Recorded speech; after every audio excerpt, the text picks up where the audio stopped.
Welcome back to an unexpected art lesson. Today we are continuing our deep dive into Ukiyo-e, the art of Japanese woodblock printing. I believe you had two more street artists that you wanted to talk about? Oh, yes. Before we get distracted again? Fair enough. One of the other street artists who I would like to award Watson's Badass Award to would be Aiko Nakagawa, also known as Lady Aiko. For her, she has studied traditional printmaking before she went to street art, which kind of explains how her style blends. She does do these contemporary stencil works using traditional ukiyo-e themes, which, again, kind of that is the most direct way to take block printing and turn it to street art, stencils. For her, she does merge geisha imagery with modern female empowerment messages, and once you look at her art, you'll see that she also uses these very precise techniques for cutting stencils that actually do mimic woodblock carving.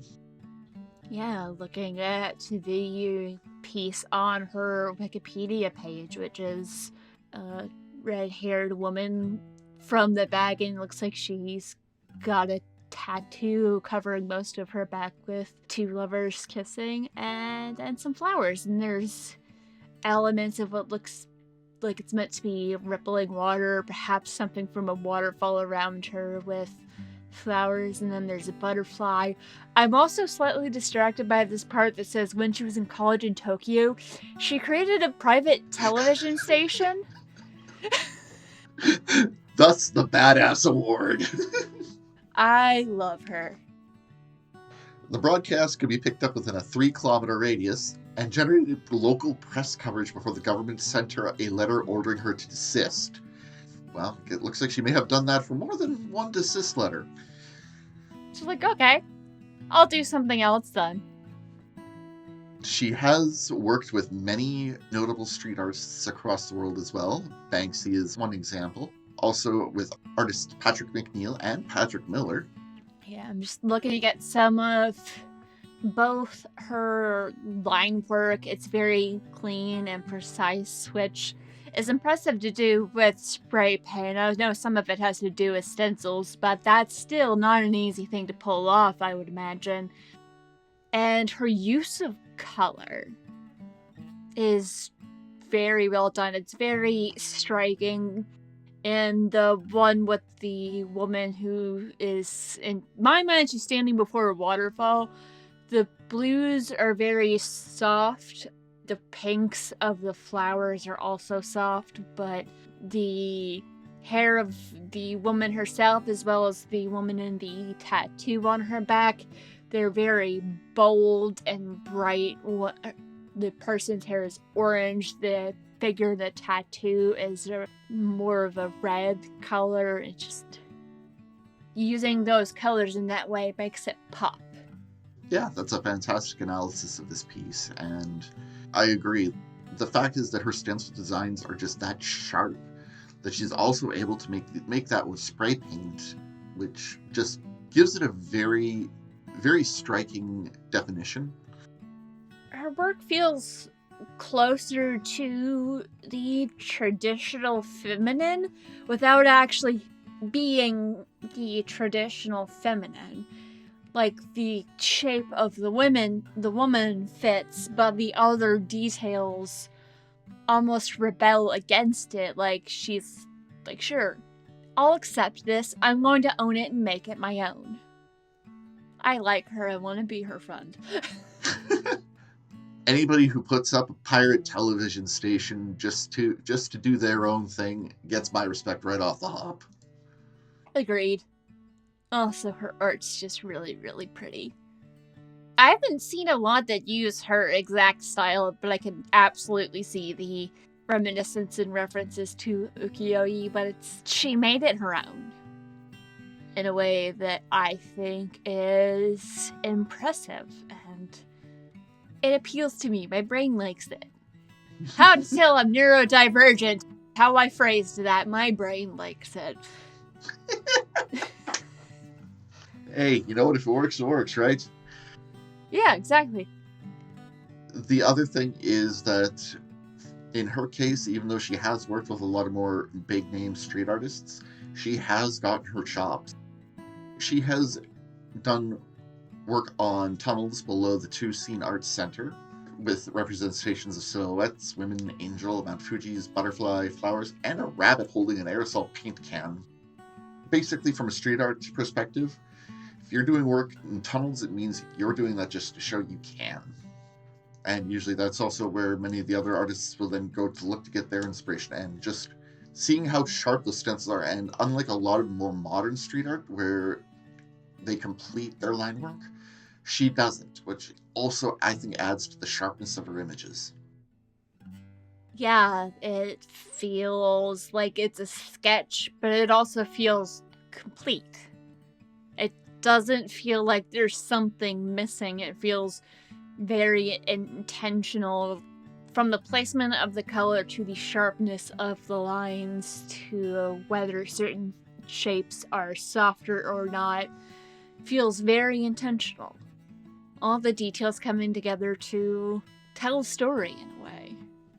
But the finer details of the story are for you to figure out. It's not as straightforward and in your face as, say, Occupy Mordor. There's still nothing wrong with Occupy Mordor, though. It is absolutely a great piece. Lady Aiko is conveying more of a general feeling or a vibe than a specifically worded message. At least from my interpretation looking at her work. Likes it. Part of the fun for me is listening to how you interpret some of these things and actually making me rethink how I view some of these pieces of art as well, which is always an enjoyment for me. I'm curious, though. What's your interpretation? What are the things that you notice with, say, this picture with the woman with her hair pulled back with the tattoo? What are the things that stick out to you? Or if there's another piece you want to look at, so you feel a little bit less like you're copying someone else's homework. Honestly, I think the Lady Aiko piece that you had talked about too, definitely one of my favorites, just because it is seriously one of the most unapologetic pieces of art I've seen in a while when it comes to just kind of these design in the way that they wanted to. I want to sit and talk to the people and hear their stories. Both the woman with the tattoo as well as the people in the tattoo. Now that would be a great question. I want to sit down and talk to them over tea. Also, as another note, the way that Lady Aiko designs her hair, like especially, not counting the two women in the tattoo, but the actual woman with her back facing, that is, I can't think of the best way to define it, but it's very striking. It is. Just the way you can see the motion of the hair and the way that she has it pulled back. It's pulled back and with this very bright green tie that complements the orange very well. And you can tell she's got it draped over her shoulder, but also just her posture. It feels very vulnerable. Like she is choosing to trust. She's put herself in a vulnerable, exposed position, but she is trusting the viewer. And she's trying to show them something important. I like that. All right, you've now given me something new to note on this piece as well. Thank you. You're welcome. It's just going to make it so much more fun when we sit down to work on the books. You also sent me, there was an Instagram account for Dragon76 art that I kind of want to talk about what's going on there, because holy cow, the details. Yes, Dragon76. Well, the first couple of street artists definitely have the more traditional aesthetics when it comes to ukiyo-e. Dragon76 was my inner 12-year-old going, Samurai Junkyard Monkey. Incredibly dynamic, very much video game influences. It's my thought goes just like either sci-fi dystopia or just that area or cyberpunk. The flavor of that vibe, some of it kind of feels almost like comic book heroes. Yeah, that's the best way I would summarize a lot of his work, is a mixture of comic book inspiration, kind of cyberpunk, but at the same time, that same kind of ethereal or kind of very vibrant ukiyo-e approach as well. Yeah, I especially like with these is the eyes. You can tell exactly where all these characters in the murals are looking. Some are staring at you. There's the one with the feminine figure. She's looking up and off into the distance and says symbiosis. Mm-hmm. There's the one that kind of makes me think of some of the Mass Effect poster designs. She's got the helmet on at DSCVR, Discover. Oh, yeah, that one. This is the kind of art that you put this on a book, I don't even need to look at the back, I'm buying it. I have to know the stories with the clean lines and the details. I love this art. A little bit of context for Dragon 76, since looks like the only Wikipedia stuff is not in English. The high notes for Dragon 76, his real name is Tomo Fujita. The 76 is from 1976. Born in Shiga Prefecture, he hails from the Osaka College of Art and the Osaka University of Art. His main kind of medium is mural, live paintings, sold exhibitions. Back to the art, because I don't want to risk mistranslation of any of the other details that I can read. If Dragon 76, you're listening to this, I have a very poor grasp of Mandarin. I did my best, so I'm hoping I got those details right.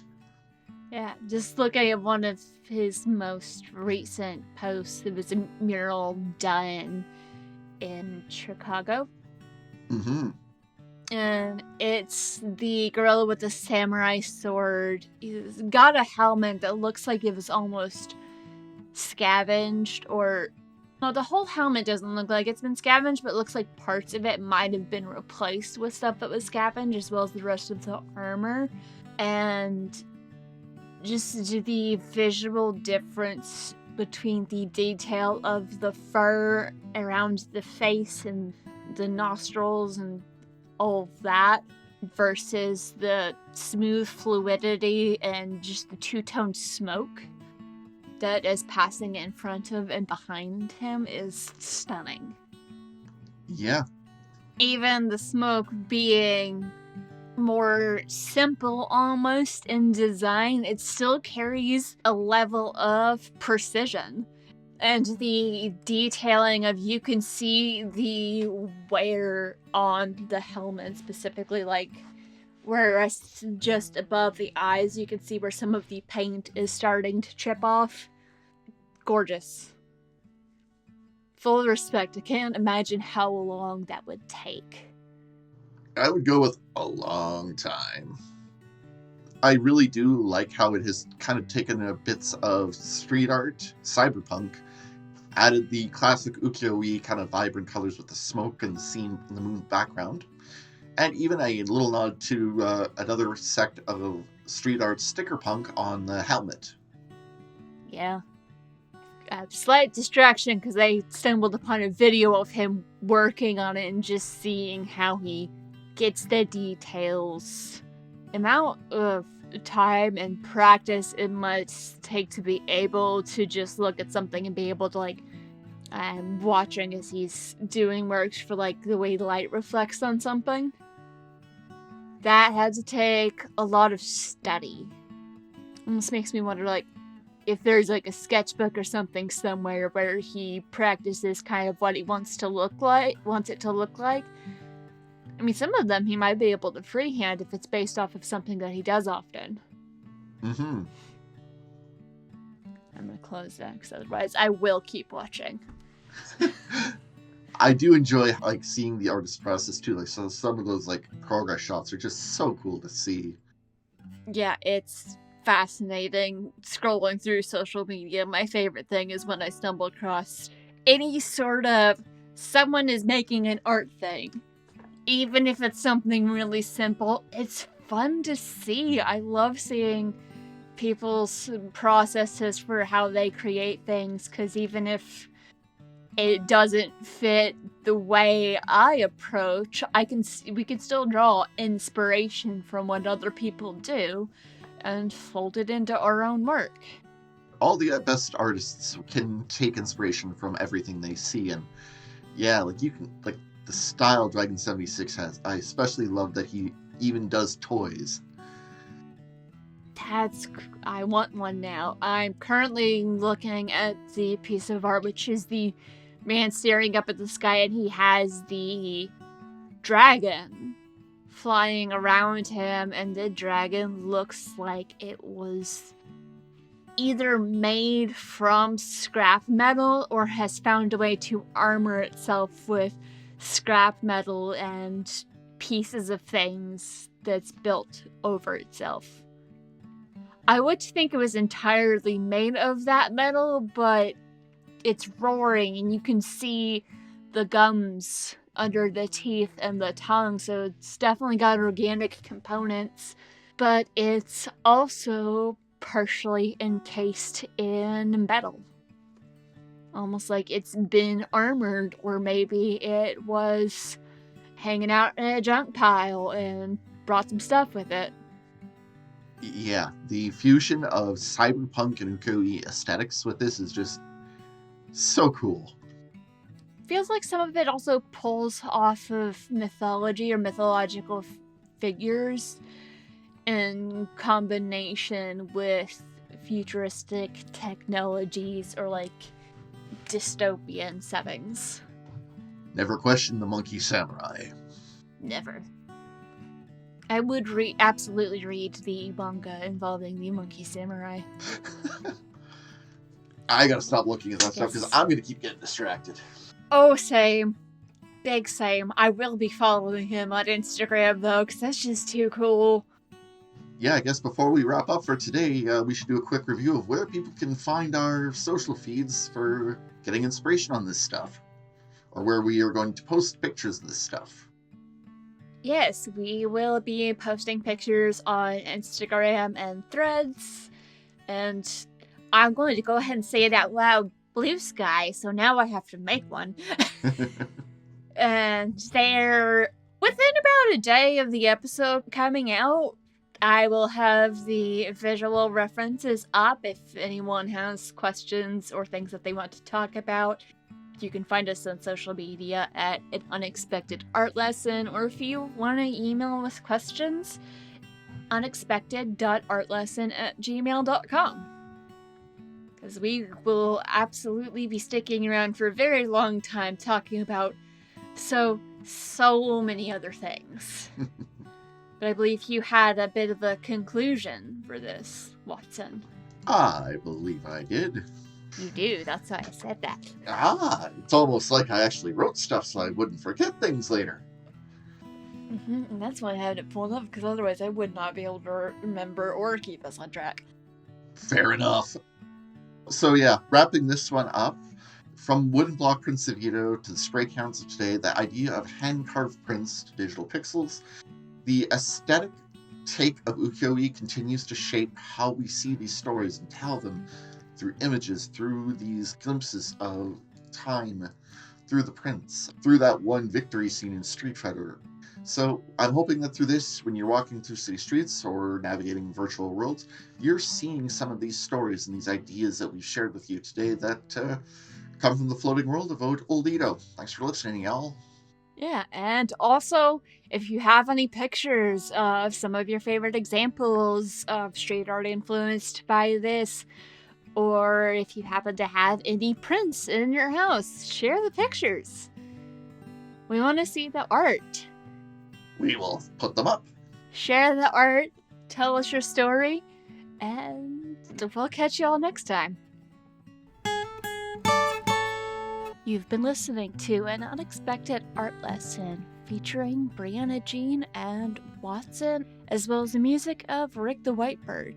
Stay tuned next time to learn more about the art of Japanese woodblock printing.